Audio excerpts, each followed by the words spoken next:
CAF Asghar Khan academy के चाकू चौबंद दस्ते ने मज़ार कायद पर एजाजी गार्ड्स के फ़राइज़ संभाल लिए। तकरीब के मेहमान खुसूसी air vice marshal Shakeel Ghazanfar ने गार्ड्स का मुआयना किया, सलामी ली, कौमी तराना पढ़ा गया।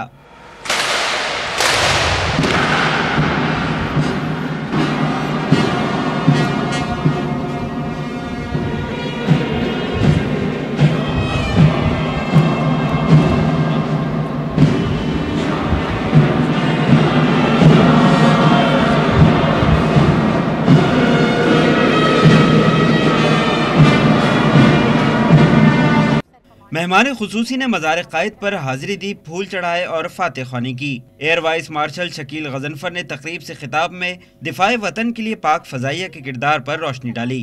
पाक फ़ज़ाइया की पेशावराना महारत का अंदाज़ा इस बात से लगाया जा सकता है कि जब भारतीय फ़ौज ने लाहौर पर हमला करने और जिम खाना में दोपहर का खाना खाने का इरादा किया और अपने दस्तों को वाघा बॉर्डर क्रॉस करने का ऑर्डर किया, उस वक्त एक लम्हे की तारीखी किए बगैर पाक फ़ज़ाइया के शाहीनों ने दुश्मन के टैंक्स को नीस्त तो नाबूद कर दिया।